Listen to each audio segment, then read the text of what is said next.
받아주시지를 떠난 사람이라고. 조 목사님께서 그 말씀하시니까 제가 생각이 나는데요. 마침 여기 강 목사님 안 계시네요.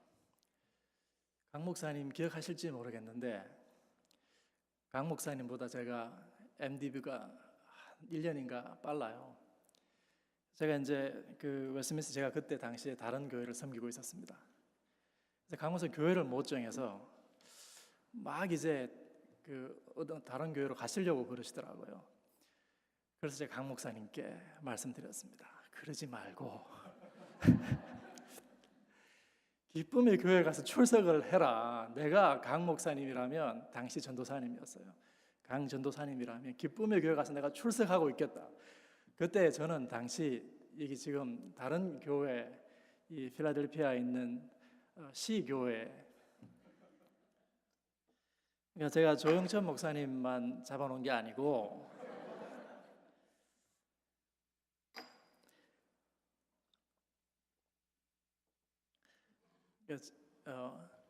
저는 떠나도 이렇게 기쁨의 교회를 같이 세워가시는 다른 부교역자분들 제가 두 사람 제가 잡아놓고 간 셈이죠, 여러분. 몇 주 전에 서울에서 박성일 목사님 게이트 연구원 관련해서 컨퍼런스가 있었는데요. 그때 제가 이제 같이 초대를 받아서 목사님께서 오라고 그러셔서 제가 또 이 기쁨의 교회에 지금 빚이 있잖아요. 또 안 갈 수도 없고 또 거기 갔더니만 8월 첫 주에 금요일하고 주일날 한번 말씀 전하고 강의를 2번 또 해달라고 그러세요. 그래서 제가 또 빚을 진 게 있잖아요. 그래서 또 거절도 못하고 이번에 왔더니만 또 목사님 안 계시고 저보고 이제 제가 쓴 책을 한 350페이지 가량 썼는데 금요일 저녁에 이렇게 거룩한 분위기인데 이 책에 대해서 강의를 하라는 거예요. 그래서 제가 사실 옛날에 있을 때도 참 머리 쥐나는 강의를 제가 참 많이도 했어요, 여러분에게. 그것도 길게 말이죠, 금요일 저녁에. 그래서 이걸 또 이제 머리 쥐나는 강의를 저보고 2번 또 하라고 그러셔서 제가 좀 이제 부담이 되는데 여러분 뭐 다들 그러려니 하시죠, 그렇죠? 저 사람은 원래 그런 사람이다 이렇게 생각하실 것 같습니다. 지금부터 제가 조 목사님이 저에게 45분 주셨어요. 그래서 45분 동안 오늘 1강 묵상과 해석을 결정하는 것들, 이게 뭐냐? 우리가 말씀 묵상하고 성경을 해석할 때 그것을 결정하는 것들이 뭐냐에 대해서 큰 원칙에 대해서 제가 한 45분 정도 강의를 하려고 합니다. 그런 다음에 이번 주일날 아침에는 본문을 몇 개 가지고 실제적으로 좀 예를 들면서 여러분하고 같이 좀 워크숍을 한번 해볼까 싶어요. 뭐 그럴 만한 시간이 될 수 있을지 모르겠습니다만 해서 좀 어려운 내용들은 좀 빼놓고 제가 또 다 이야기하면 여러분이 책을 안 살 거 아니에요. 예, 제가 이야기를 좀 어느 정도 하다 말아야 여러분 책도 또 좀 사시겠죠. 제가 이 묵상과 해석이라고 하는 책을 썼어요. 해서 제가 존경하는 어느 원로 목사님께 이 책을 갖다 드렸거든요. 제가 책을 썼습니다. 그러니까 이제 목사님께서 뭐 묵상이 그렇게 별게 있냐? 우리가 옛날에 이제 예배 드리기 전에 한 30분 일찍 와서 하나님께 기도하면서 지금까지 하나님이 내 삶에 어떻게 역사해 오셨는가? 내가 어떻게 걸어왔는가? 그리고 지금 내가 어디에 있는가? 내가 믿음 안에서 앞으로 어디로 나갈 건가? 하나님 나를 어디로 인도해 가실 건가? 그걸 우리 신앙의 선배들, 특히 한국교회 선배들이 예배 드리기 전에, 요즘은 그런 교회 많지 않습니다만 여러분 다 기억하시죠? 예배 드리기 전에 와서 다 기도했어요. 그렇죠? 다 기도했단 말이에요. 그게 묵상 아니냐고 그러시더라고요. 그래서 제가 책을 이만큼 써서 갔는데 듣고 보니 맞더라고요.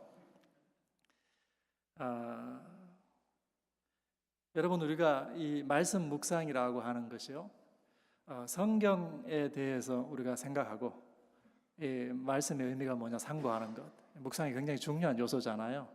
그런데 이 말씀 묵상은 거기에 끝나는 것이 아니고 말씀을 통해서 자기 삶을 읽어내는 경건 활동이거든요. 성경 읽기에 끝나는 게 아니고 항상 자기 삶을 가지고 와서 말씀을 통해서 자기 삶을 읽어내려고 하는 그 경건 활동을 우리가 묵상 이렇게 부릅니다. 여러분, 우리가 가만히 생각해 보면 사실 인생이라고 하는 것이요, 끊임없이 의미를 읽어내는 작업이에요. 그렇죠, 여러분? 우리가 성경을 읽고 이 본문의 의미가 뭐냐, 그 의미를 읽어내려고 우리가 노력하죠. 그런데 가만히 보면 우리가 읽어내려고 하는 것이요, 또 읽어내야 하는 것이 성경 본문만 있는 게 아니에요. 사실 우리의 삶도 끊임없이 우리가 읽어내면서 그것에서 의미를 끄집어내려고 하죠, 여러분. 의미가 없는 삶은 굉장히 괴롭습니다. 우리가 의미를 끄집어내는 활동을요, 해석이라고 그래요. 해석. 그리고 그 해석할 수 있는 모든 대상이 되는 것들이 많잖아요. 성경 본문, 그 다음 우리의 삶, 이런 것을 우리가 오늘은 제가 이걸 텍스트라고 부르려고 해요. 본문, 이렇게 우리말로 번역하면 여러분 다 성경 본문 생각하시니까 제가 텍스트라고 하는 좀 어려운 말을 쓰더라도 여러분 그냥 무슨 말인지 아시겠죠? 의미를 끄집어낼 수 있는 이 모든 읽기의 대상이 되는 걸 우리가 텍스트다 이렇게 부를 수 있습니다. 여러분, 의미를 읽어내지 못하는 사건들은요, 우리 기억 속에서 다 사라지게 되어 있습니다. 오늘 우리 갈렙 선교회 어르신들 나오셔서 찬양을 하셨는데, 인생을 오래 살면 의미가 더 많을 것 같지만, 내 삶이 훨씬 의미 있다 이렇게 생각할 것 같지만 사실 그렇지 않더라고요.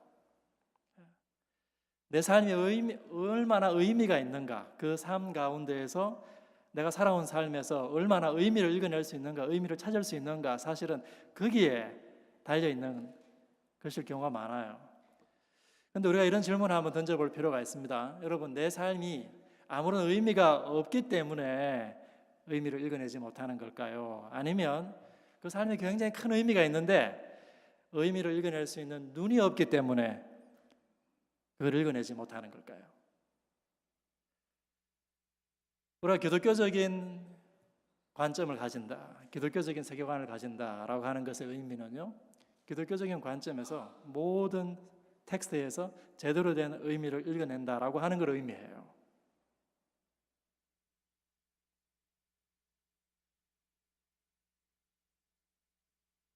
우리는 상처받았다라고 내가 생각하기 전에, 상처받기 전에요, 이 일이 상처받을 일이구나 라고 하는 해석을 먼저 하게 되어 있습니다. 그게 인간이에요. 그걸 피할 수 없습니다. 이 일이 상처받을 일이구나. 똑같은 일을 경험한 다음에도 어떤 사람은 감사하는 사람이 있고요, 어떤 사람은 상처받는 사람이 있습니다. 왜 그럴까요? 그 사람이 가지고 있는 어떤 사건에 대해서 의미를 읽어내는, 의미를 결정하는 여러 가지 요인들이 있는데 그것이 그 사람으로 하여금 이 일은 상처받을 만한 일이다라고 해석하도록 만든 거예요. 또 다른 사람에게는 이 일이 감사할 일이구나라고 해석하도록 만들었다라고 하는 것이죠. 여러분, 깊이 있는 사람, 깊이 있는 묵상자, 이런 사람들은 어떤 사람일까요? 깊이 있는 크리스천들, 성경뿐만 아니라 우리 삶 가운데에서 굉장히 많은 것을 풍부하게 읽어내는 사람들이에요. 틀림없이. 그럼 어떻게 하면 그렇게 할 수 있는가? 이게 질문이잖아요. 여러분, 성경 속에 수많은 사례들이 그 안에 이미 들어가 있습니다. 성경 속에 성경 저자들도 성경을 읽고 해석을 하고요, 성경 저자들도 자기 삶을 해석하기 위해서 굉장히 스트러글 해요. 제가 이 책을 읽고 이 책을 다 쓴 다음에 마지막에 서문과 들어가는 말과 결론을 이제 썼는데요. 그 서문에 제가 두 가지 성경 이야기를 썼거든요. 그 두 가지 이야기는 제가 기쁨의 교회에서 다 설교한 본문들이에요. 제가 반짝반짝할 때 반짝반짝할 때 그때 여러분하고 다 나눈 그 요셉 이야기하고 하나는 바울 이야기인데, 그 본문 두 가지를 가지고 책 내용 전체를 한번 돌아보면서 정리를 좀 했거든요. 오늘 저녁에는 제가 그 두 본문 중심으로 이야기를 좀 하려고 합니다. 오늘 우리가 창세기 45장 읽었죠. 창세기 37장 보면요, 요셉이 애굽에 팔려갑니다. 그렇죠. 애굽에 팔려갑니다. 여러분, 요셉이 애굽에 왜 팔려가죠?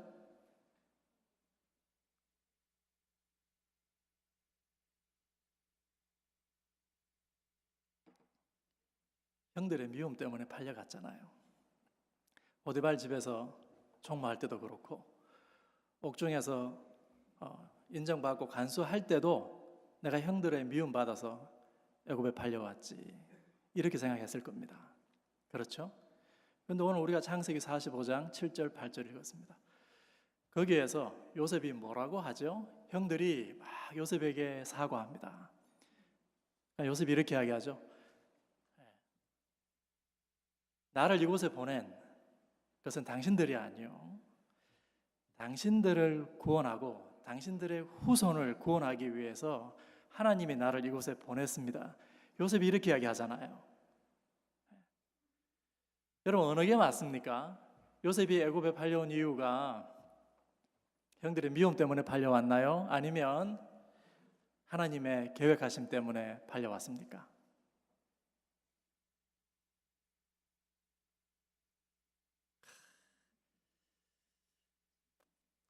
둘 다 맞습니다.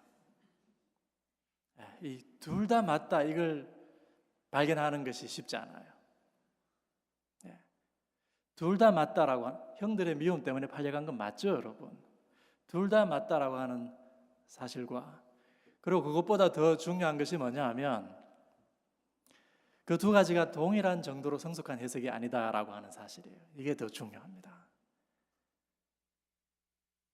그러니까 해석이 하나의, 우리가 본문에 대해서 많은 해석을 할 수 있습니다. 여러분이 살아온 삶에 대해서 여러 가지 해석을 할 수 있어요. 그렇죠? 거기서 의미를 많이 끄집어낼 수 있는데 그 해석들이 다 동일한 정도로 성숙한 해석은 아니라고요.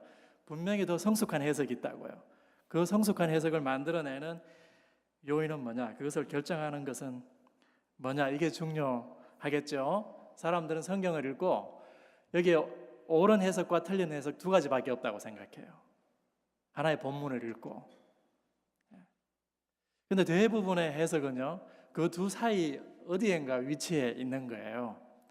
그래서 여러분이 말씀 묵상하다가 분명히 옛날에 내가 그 본문 가지고 그렇게 해석해서 은혜를 많이 받았는데 어느 주일날 박 목사님이 막 말씀을 해석하는데 전혀 다른 의미였어요. 내가 해석한 게 그게 아니, 목사님이 전혀 다른 의미로 해석을 하시더라고요. 그럼 내가 한 게 잘못됐나, 이런 고민들 실제적으로 많이 하시죠. 여러분, 하나님의 말씀은요 굉장히 두텁습니다. 굉장히 두터워요. 이 하나의 텍스트가 가지고 있는 의미가, 층이, 여러 겹의 의미가 있을 수 있다라고 하는 거예요. 그런데 물론 그게 다 동일한 정도로 성숙한 해석은 아닙니다. 좀 덜 성숙하지만 그 본문에 있는 중심 주제는 아니지만 지엽적인 주제를 가지고 내가 오늘 아침에 말씀 읽고 묵상하는 행위가 의미가 있을까요, 없을까요, 여러분? 있습니다, 여러분. 그러니까 제가 이 책을 이제 쓰게 된 계기가 있는데요. 제가 한국에 갔더니만 이 소위 성경 전문가들이 일반인들의 성경 해석에 대해서 너무 지나치게 비판을 많이 하더라고요. 그래서 큐티 무용론 이런 이야기도 하고요. 그러니까 일반 성도들은 그냥 목회자들이 말씀을 잘 가르쳐 주는 대로 듣고 그 말씀을 묵상하고 차라리 그렇게 하는 것이 가장 건강하다. 여러분, 경전을 가지고 있는 종교들이 참 많아요. 그런데 그 경전을 가지고 있는 종교들에 있어서 그 경전을 누가 해석할 수 있느냐라고 하는 것은 굉장히 중요한 문제예요. 왜냐하면 그 경전을 해석하는 사람에게 힘이 집중되기 때문에 그렇습니다, 여러분. 그래서 여러분, 종교개혁이라고 하는 것이 뭐예요? 종교개혁이라고 하는 것이 일반 성도들에게 라틴어로 된 성경을 자기 모국어로 해석해주고 성경의 메시지가, 그 전체적인 메시지가 너무나도 분명하기 때문에 그 성경을 읽는 사람, 모국어로 읽는 사람, 라틴어가 아니고 헬라어가 아니더라도 모국어로 읽는 사람들, 사제의 도움이 없이도 그 의미를 분명하게 파악할 수 있다라고 하는, 이게 종교개혁자들이 굉장히 중요한 메시지거든요. 그래서 성경을 일반인들의 손에 돌려준 거예요. 그런데 사실상 오늘날 이게 다시 역행하는 일들이 참 많이 벌어져요. 여러분, 우리가 전문가들에게 참 많이 의존하잖아요. 여러분, 뭐든지 다 그렇습니다. 병원에 가도 그렇고,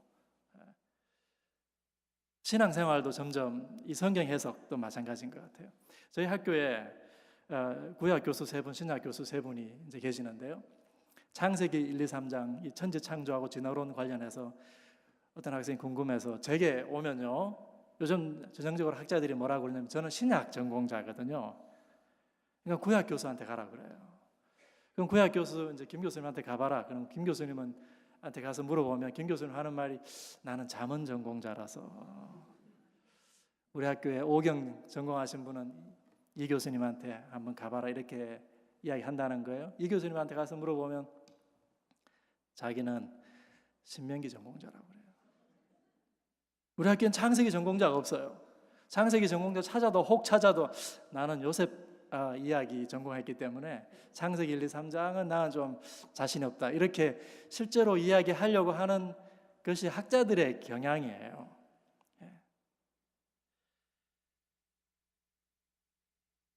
그러면서 이 일반 성도들이 행하고 있는 말씀 묵상에 대해서 본문을 잘못 해석하고 그럴 때 묵상을 한다라고 막 비판을 하더라고요. 그래서 알레고리 해석에 대해서 비판하고 비유적 해석에 대해서 비판하고, 그래서 제가 쓴 책의 중요한 하나의 이 축이 뭐냐면 그런 분들하고 대화하는 거예요. 그렇게 비판하는 분들하고 문제가 그렇게 단순하지 않다라고 하는 걸 잘 아시면서 그러십니까? 이렇게 이야기하는 거예요. 제가 문제가 단순하지 않습니다. 그러면 여러분, 그런 일반인들이 말씀 묵상을 하고 실제로 알레고리 해석을 통해서 자의적인 해석을 하면서 이런 일들이 아무런 문제가 없습니까, 여러분? 거기도 많은 문제가 있어요. 그걸 잡아주는 거예요. 그러니까 이 전선이 2가지입니다. 여러분, 책이 막 사고 싶지 않으세요? 제가 책을 좀 가져오겠다고 박 목사님께 그랬거든요. 저자 가격으로 드리겠다고.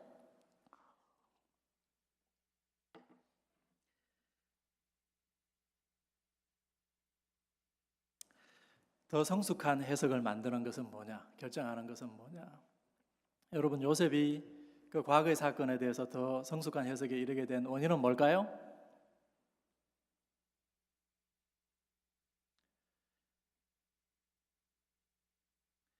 자기 삶을 향한 하나님의 계획을 이제 깨달은 거예요.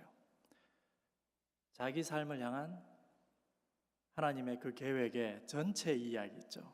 그 전모를 다 이제 비로소 보게 된 것이죠. 거기에서부터 출발했기 때문에 비로소 과거의 사건을 제대로 이해할 수 있게 됩니다. 거기서부터 출발했다. 우리가 어떤 하나의 사건이든 성경 본문이든 어디에서부터 출발해서 그것을 읽어내느냐, 이게 해석의 출발점이잖아요. 그렇죠? 출발점. 여러분도 다 어디에선가 출발해요. 어디에선가. 여러분 잘 아시듯이 제가 첫째 아이 놓고 둘째 아이 못 가졌잖아요. 지난주 보셨나요? 제가 3명이서 돌아갔다가 5명이서 돌아왔어요, 여러분. 근데 제가 둘째 아이 못 갖고 여러 번 유산도 하고 시험관하기 3번 했는데 안 됐잖아요, 미국에서. 그때는요, 제가 성경 읽으면 무슨 구절만 보이는지 아세요? 한나가 기도하는데 하나님께서 은혜를 주셔가지고 마리아가 수태하여 천사 가브리엘이 찾아오고 이런 본문들이 참 이만하게 보이는 거예요. 우리가 가지고 있는 이 관심사들, 우리 삶의 질문들 있잖아요. 많은 경우에 그것이 긍정적이냐 부정적이냐라고 하는 그 질문은 제쳐놓고 우리가 거기서 출발해요. 여러분 삶에 아주 중요한 삶의 난관에 봉착했습니다. 그걸 제쳐두고 여러분 와서 눈 감고 기도할 수 있습니까? 로봇나 가능하죠. 인간은 그런 존재가 아니거든요.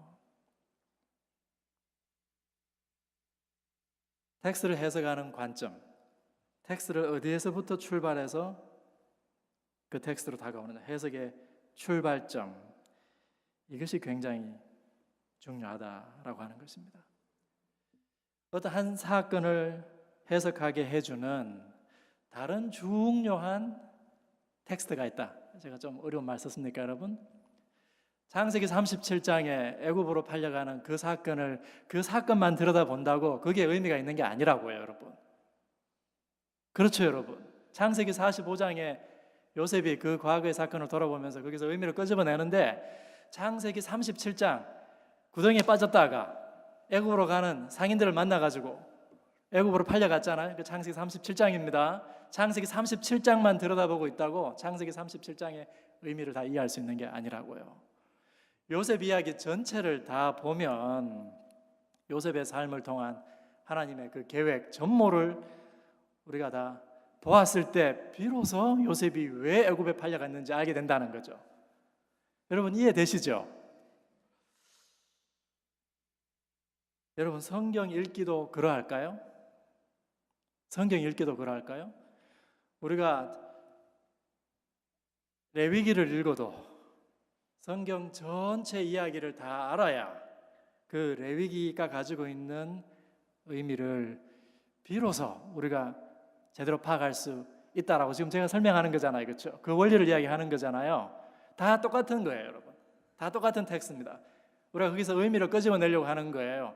성경도 읽고 우리의 삶도 읽어내고 사람들도 마찬가지입니다. 여러분 그냥 들어오는 것 같지만 여러분에게 다 의미가 붙어 있어요.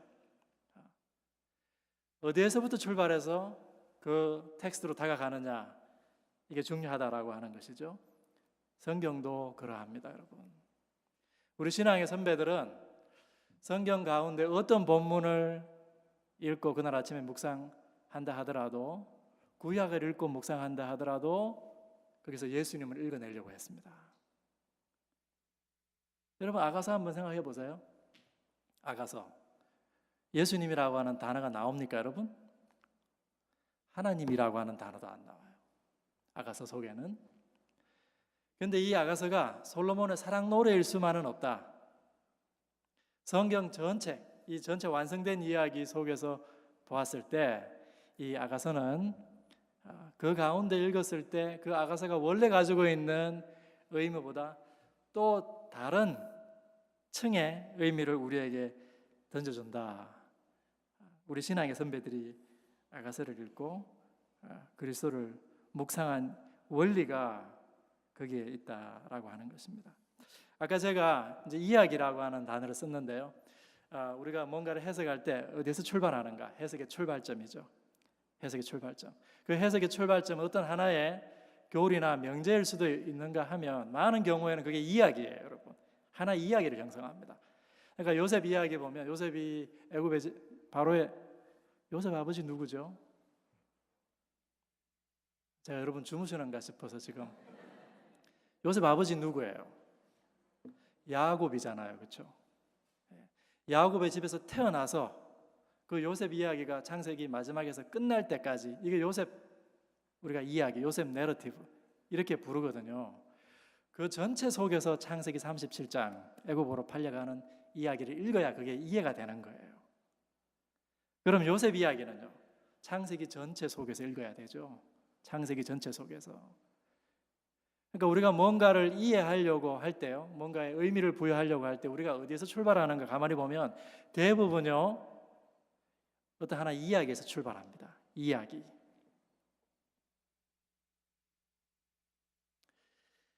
여러분 사람들을 움직이는 이야기들이 있어요. 저는 초등학교 때 저희 담임 선생님한테 전도를 받았는데요. 초등학교 5학년 때. 그 담임 선생님이 시골 학교에 처음 사대를 졸업하시고 와서 살아가시는 모습을 보니까 선생이 되고 싶더라고요, 제가. 그냥 그분이 살아가는 이야기만 봤는데도 날마다 여러분도 지금 이야기를 써내려 가는 거예요. 근데 제가 유학을 마치고 한국에 이제 들어가서 선생님을 만나서 인사를 드렸습니다. 그러니까 선생님은 왜 선생님이 되셨습니까? 그러니까 그분은 상록수를 읽고 상록수에 최영신 나오잖아요. 그 상록수 읽고 선생이 되기를 결심했다는 거예요. 여러분을 움직이는 이야기가 있습니다. 그 이야기 안에서 그 이야기에서 우리가 출발해서 모든 텍스트를 해석하게 되어 있습니다. 여러분 미국 오실 때 여러분을 가장 압도적으로 붙잡았던 이야기가 무슨 이야기입니까? 여기 이제 미국 오셔서 뭐 수십 년 사신 우리 성도님들도 계시는데요. 코리안 드림 이야기 뭐 이런 이야기일 수 있겠죠. 그렇죠? 이민 와서 교인집 찾아갔는데 집이 뭐 장난이 아니에요. 나도 이렇게 될 수 있을까? 이게 이제 코리안 드림 이야기잖아요. 여러분 모든 이야기 속에 메시지가 있습니다. 그 메시지를 우리가 구입할 것이냐 말 것이냐, 우리가 그 이야기를 따라 살 것이냐, 아니면 다른 이야기를 우리가 따라 살 것이냐, 그게 신앙이에요. 그렇죠? 어떤 이야기를 따라 살 거냐, 어떤 이야기에서부터 출발해서 내 삶에 의미를 부여하고 다른 사람이 다 의미 없다고 그러더라도 내 삶이 가장 귀한 삶이다, 이렇게 의미를 읽어내는 그 이야기는 도대체 뭐냐, 어디서 나오냐, 그게 사실은 신앙이죠. 그러니까 신앙이라고 하는 것이 다른 것이 아니고 여러분, 사실 매일의 삶 가운데에서 우리가 만나는 사람들, 우리가 만들어내는 이야기들, 내 삶 가운데 일어나는 사건들, 그것을 어떻게 해석하는지를 보면 그 사람이 어떤 이야기를 따라 살고 있는지 우리가 알 수가 있습니다. 요셉도 십수년 동안 형들을 원망하면서 그러고 살았겠죠. 그런데 하나님의 자신을 향한 하나님의 계획 이야기, 하나님의 이야기 전체를 만났을 때 비로소 그 문제가 해결됐습니다. 제가 지금 요셉 이야기 했죠. 바울 이야기 하나 더 하려고 합니다. 요셉 이야기는요, 성경 속에 있는 성경 저자들이 자기 삶에 대해서 묵상하는 아주 좋은 사례예요. 우리 삶에 대해서 우리가 어떻게 해석하고 이해하고 거기서 의미를 끄집어낼 거냐. 자기 삶이 의미가 있다고 생각하는 사람의 삶은 훨씬 더 행복합니다. 틀림없습니다, 여러분. 그런데 어디에서 출발해서 해석의 출발점이 뭐냐? 중요하다고요. 그렇죠? 성경에 보면 성경 저자들이 계속해서 성경을 해석하고 있습니다. 혹은 하나님의 계시를 계속해서 해석하고 있는 장면들이 많이 나오거든요. 사도행전 21장에 보면 바울이 가이사랴 지방에 도착을 해요. 3차 전도 여행 마치고, 그러니까 아가보 선지자가 와서 예언을 하죠. 여러분 그 장면 기억나십니까? 성경을 읽으셔야 기억이 나시죠. 근데 거기 보면 아가보가요, 이 혁띠를 풀러가지고 이 혁띠 임자가 예루살렘에 들어가면 많은 고초를 당한다. 여러분 이 아가보의 예언, 성령께서 계시를 주신 거예요. 그리고 이 계시는 이번이 처음이 아니에요. 곧 20장 고전 단락에도 똑같은 예언이 나오거든요. 바울이 예루살렘 가서 고초를 당할 것이다. 아가보가 또 이 예언을 합니다. 이 성령의 계시는 바울더러 예루살렘으로 올라가라는 계시예요, 올라가지 말라고 하는 계시예요, 여러분. 여러분 생각해 보세요. 자기 일 아니라고.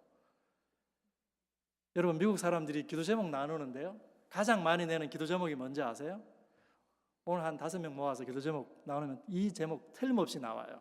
여행 중에 안전을 위해 기도해 달라고 하는 기도 제목을 가장 많이 내놓는데요. 그러니까 지금 바울이 가이사랴에서 예루살렘으로 가는 길이에요. 거기 가면 많은 고초를 당한대요. 여러분 같으면 이게 예루살렘으로 올라가라라고 하는 성령의 계시로 듣겠어요? 올라가지 말라라고 하는 계시로 듣겠어요?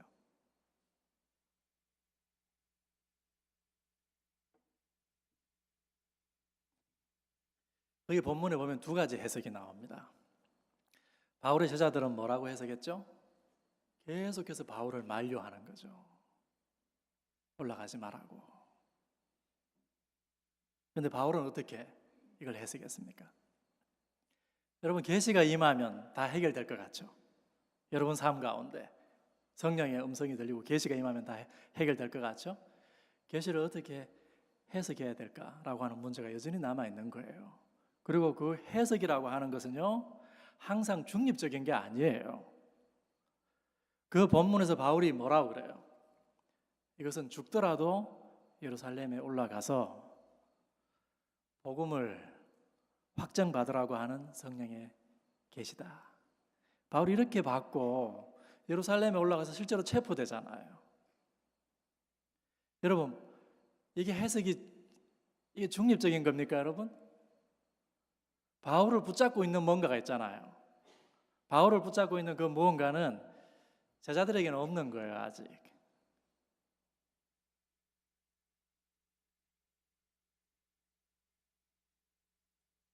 해석은 굉장히 영적인 것입니다. 예. 여러분, 아까 우리가 요셉 이야기도 에서 봤듯이 요셉의 삶을 통한 하나님의 그 계획, 그 전체 계획의 전모, 전체 이야기 있죠. 예. 그 이야기 속에서 우리가 창세기 37장을 들여다볼 때 그 작은 사건의 의미도 이해할 수 있다라고 이야기했죠. 바울의 삶에 주어진 이 성령의 계시에 대한 해석도 마찬가지입니다, 여러분. 바울을 붙잡고 있는 이야기가 뭘까요? 예, 바울은 이 하나님의 선교 이야기에 붙잡혀 있습니다. 하나님의 선교 이야기에 붙잡혀 있습니다. 자기가 그 선교 이야기에 부름받았어요. 예, 그 거대한 하나님의 선교 이야기에 자기가 부름받아가지고 그 이야기 속에 자기가 그 안에 지금 들어가 있는 거예요. 그 속에서 바울 자기에게 하나님이 맡기신 이야기를 지금 써내려가고 있는 것이거든요. 그런데 자기가 전하는 그 하나님의 그 선교 이야기의 결정적인 그 하나님의 비밀이 이제 드러났는데 그 비밀이 거절당하고 있습니다. 그런 상황이에요. 그러니까 어떻게 해야 되겠습니까? 올라가서 그 복음에 대해서 확정해야 되겠죠. 제자들은요, 그들에게 제일 중요한 것은 무엇입니까?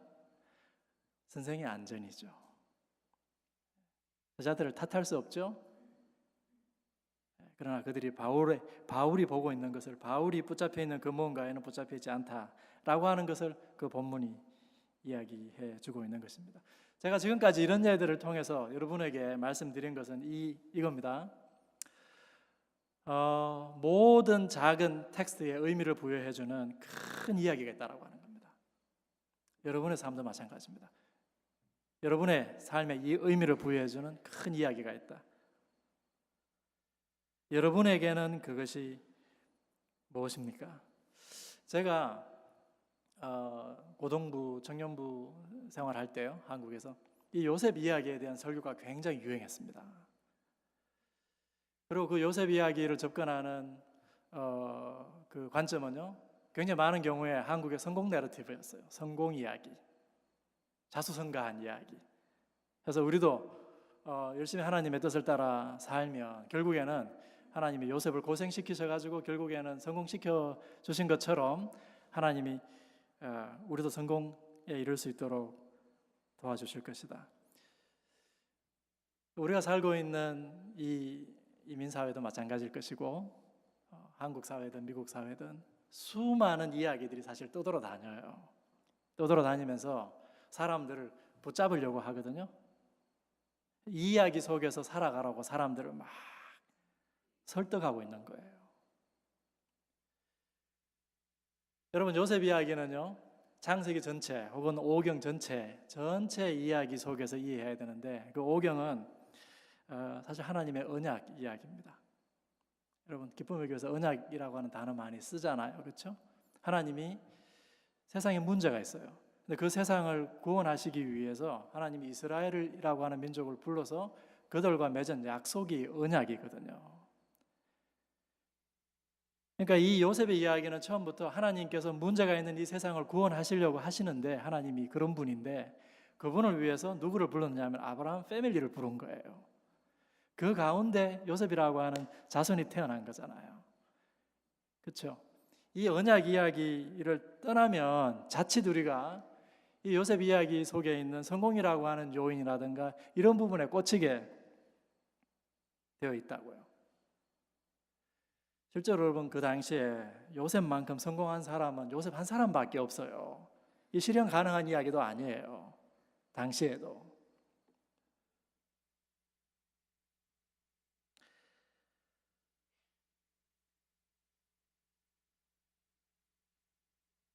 그렇기 때문에 우리가 오늘 아침에 이 작은 성경 본문을 펴놓고 이 말씀을 통해서 말씀을 묵상하고 우리 삶을 묵상하잖아요. 그렇죠? 이 과정에서 가장 중요한 것이 뭐냐? 우리를 붙잡고 있는 큰 이야기가 뭐냐라고 하는 질문입니다.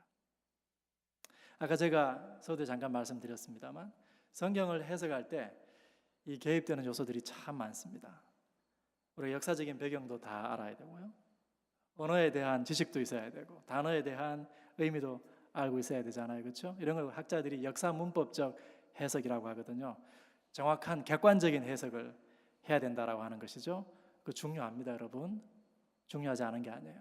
근데 여러분, 구약의 많은 본문은 그 본문의 객관적인 의미를 파악한 다음에도 그걸로 충분하지 않는 본문이 너무너무 많아요. 구약을 읽다 보면. 그렇지 않습니까, 여러분? 저만 그런가요? 레위기 한번 읽어보세요, 여러분. 레위기 한번 읽어보세요. 그 본문을 읽고 어떻게 그 본문이 가지고 있는 원래의 의미에 머무를 수 있나요, 여러분? 머무를 수 없습니다. 그러니까 원래의 의미를 파악한다고 끝나는 게 아니라고요. 성경이라고 하는 책이 굉장히 독특한 책이기 때문에 어떤 본문을 읽든지 간에 성경 전체의 이야기를 끌고 들어와서 그 작은 본문이 가지고 있는 위치를 파악해야 되고 전체 이야기를 불러와서 작은 이야기의 의미를 우리가 읽어내야 하는 책이 성경이에요.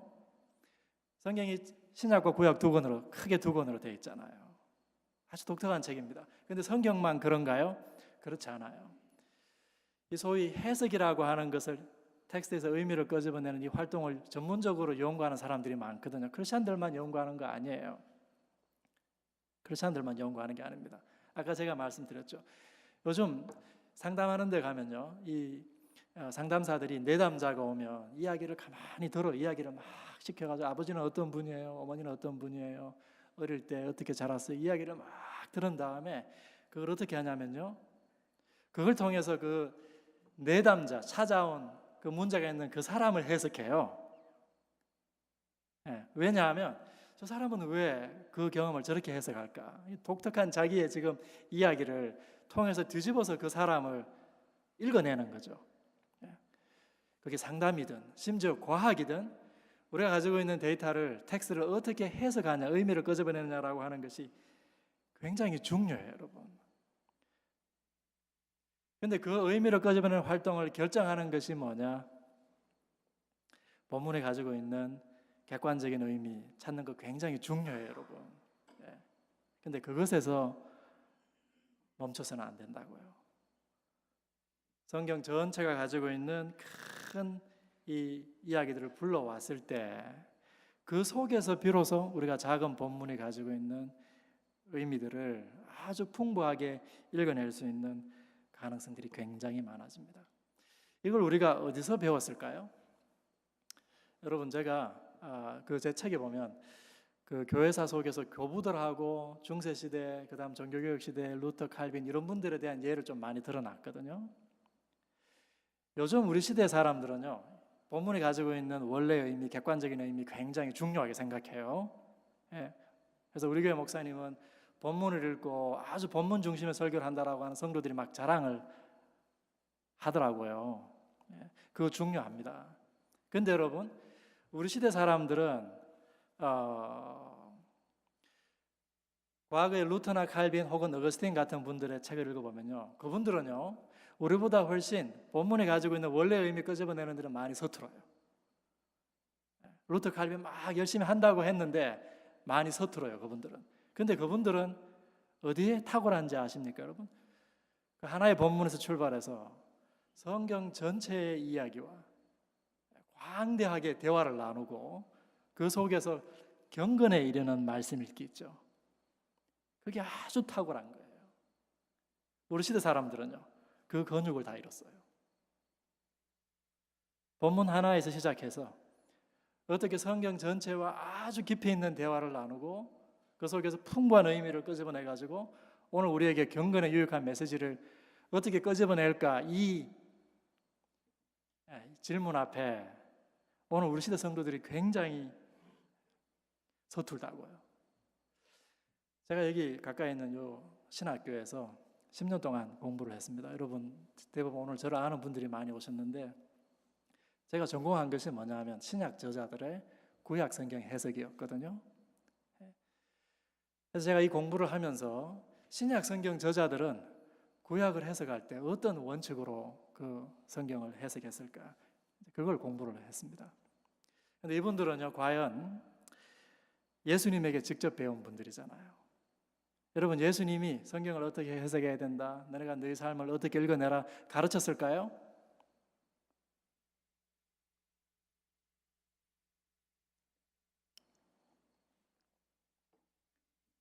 예수님은 한 번도요, 성경 해석 방법 가르친 적이 없습니다. 역사적 배경 다 파악해야지, 이런 말씀 한 번도 다 말씀하신 적 없어요. 그런데 예수님께서 아주 중요한 걸 가르치셨어요. 성경을 해석하는데 가장 중요한 요인, 그게 뭐라고 제가 지금 계속 이야기하고 있는 거예요. 해석의 출발점, 그렇죠? 그 작은 본문을 읽기 위해서 불러와야 될 큰 이야기, 예수님께서 그걸 정리해 주고 가신 거예요. 그게 뭘까요? 누가복음 24장 25절, 27절, 44절. 엠마오 가는 길에 예수님이 제자들 두 사람을 만났죠. 그 사람들에게 예수님께서 성경 해석에 있어서 가장 중요한 원리를 설명해 주고 가셨어요. 그게 뭐냐 하면 구약 성경 전체가 자기를 가리킨다라고 하는 거예요. 모세 율법과 시편과 선지자들이 다 나를 가리켜 이루고 있다. 예수님께서 이렇게 말씀하고 가셨어요. 요한복음 5장에도요, 성경이 구원에 대해서 가르치는 줄로 알고 내가 열심히 성경을 읽는데 그 성경이 바로 나를 가르치고 있다라고 하는 거예요. 구약이 예수님에 이르러서 성취가 되고 완성이 되었다라고 하는 거잖아요. 이야기가 쭉 구약에서부터 흘러오다가 예수님에 이르러서 성취가 되고 완성이 됐다, 이 말은 뭐예요? 이야기가 이제 일단락 났다는 거예요. 비로소 그 전체 이야기를 다 보게 되었다는 거죠. 그 전체 이야기를 가지고 와야 구약에 있는 작은 본문의 의미를, 그 본문이 가지고 있는 위치를 비로소 제대로 파악할 수 있다는 겁니다.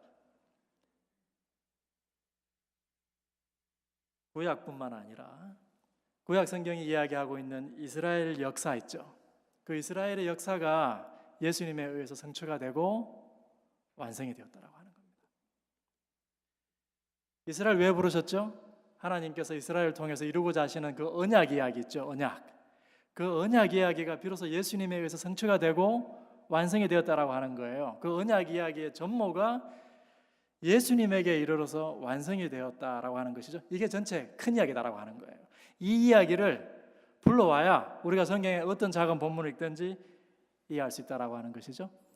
여러분, 언약 이야기가 목표하고 있는 바가 뭡니까? 하나님의 피조 세계를 회복시키는 거죠. 인간을 회복시키는 거죠. 그 회복된 인간이 어디에 있습니까, 여러분? 그 회복된 인간이 예수님 안에 있다고요. 예수님에 의해서 성취가 되고 완성이 되었다고요. 이 모든 것이 예수 그리스도 안에 있다고요. 하나님 백성의 모습, 성경 전체가 기다리고 있는 하나님께 순종하는, 그 하나님의 다스림에 순종하는 하나님 백성들의 모임, 그들이 모였을 때 그들은 어떤 방식으로 살아가는가, 이게 어디에 있다고요? 예수님 안에 다 있다고요. 예수님이 그걸 다 보여주신 거예요. 그러니까 이 모든 성경의 이야기들이, 이건 단순히 여러분 구약 성경의 어떤 본문이 그 속에서 우리가 예수님 읽어내야 된다, 그걸 말하는 게 아니에요. 신약 성경 저자들은요, 예수님을 만나고 난 다음에 자기 자신에 대해서 완전히 새롭게 이야기됐습니다. 진정한 자기가 어디에 있다고요? 방금도 말씀드렸는데. 여러분, 우리가 역사를 쭉 돌아보면 교회사도 마찬가지입니다. 뭐 과학사도 다르지 않을 겁니다. 뭔가를 새롭게 해석하는 관점이 등장하잖아요. 그렇죠? 그게 획기적이면 사람들이 다 그것으로 갈아타죠. 종교개혁도 그런 거 아닙니까, 여러분? 그러면 여러분, 우리가 그것을 그 새로운 해석의 출발점, 그 새로운 해석의 그 큰 이야기를 공유하는 집단을 해석 공동체 이렇게 불러요. 해석 공동체를 형성하게 되어 있습니다. 여러분, 예수님 따르는 사람들이 수두룩하게 이제 생겨났잖아요. 그 사람들이 무슨 새로운 해석 방법 배워가지고, 그전에는 역사적인 배경 모르다가 갑자기 역사적인 배경 연구하고 헬라 문법, 히브리어 문법 연구해가지고, 그래서 그들이 구약에서 유대인들은 못 찾는데 예수님을 찾게 된 걸까요? 그렇지 않습니다. 예수님에 의해서 성경 전체가, 이스라엘 역사가, 언약 이야기가, 새로운 회복된 인류의 이야기가 예수 그리스도 안에 있다. 그에 의해서 성취가 되고 완성이 되었다라고 하는 이 해석의 출발점 있죠. 이것을 공유하면서부터 교회가 시작된 거예요. 기독교가 시작된 겁니다. 그래서 자기 자신에 대해서 새롭게 이해하게 되고요. 자기가 속해 있는 집단에 대해서 누가 우리의 이웃이냐, 새로운 인류는 어떻게 살아야 되느냐, 우리가 살고 있는 이 시대는 어떤 시대냐, 이 모든 것에 대해서 이들이 그리스도를 중심으로 그리스도를 통해 성취된 이 하나님의 이야기라고 하는 이야기를 통해서 새롭게 해석하게 된 거예요. 저한테는 이게 굉장히 중요한 내용인데, 지금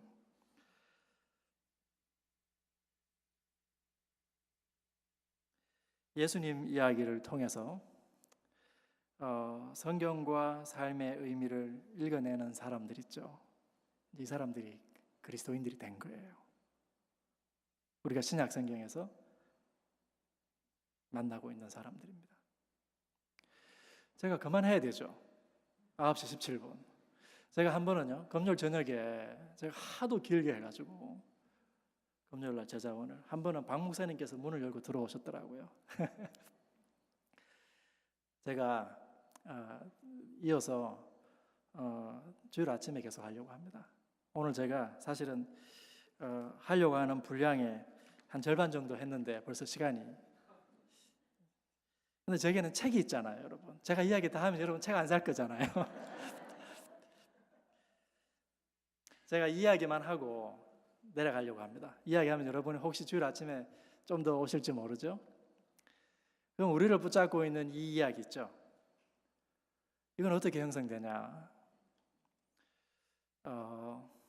이것은요, 여러분이 스스로 여러분 그 이야기를 막 찾아가서 혼자서 그 이야기를 완성한 사람 여기 아무도 없어요.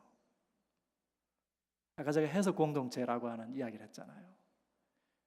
우리 대부분은요, 우리가 가지고 있는, 우리가 지금 세상을 해석하고 성경을 해석하기 위해서 우리가 이 지금 장착한 이 이야기를 누군가로부터 전수받았습니다. 그래서 여러분, 기복적인 말씀 묵상을 하고 자의적인 해석을 한다고 목회자들이 일반 성도들을 막 이제 비판하고 그러는데요.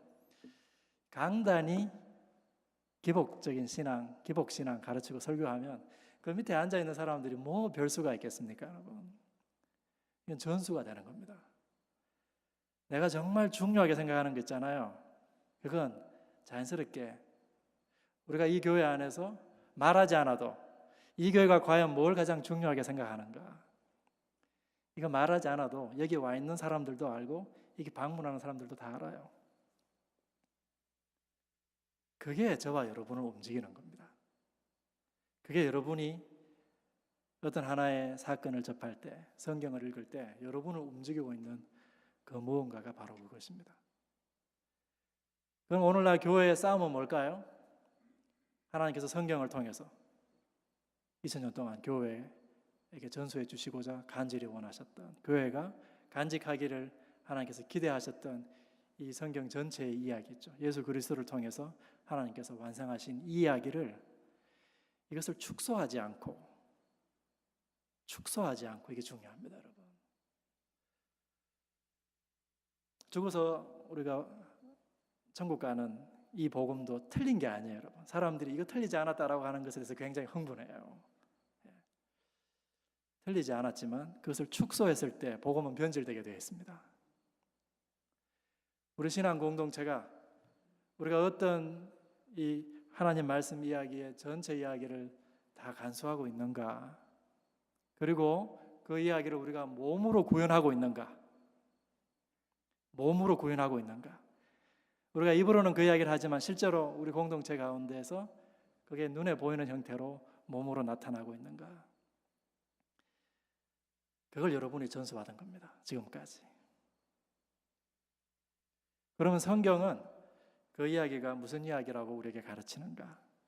제가 주일 아침에는 그 이야기 좀 하려고 합니다. 여러분 들으시니까 주일 아침에 오시고 싶죠?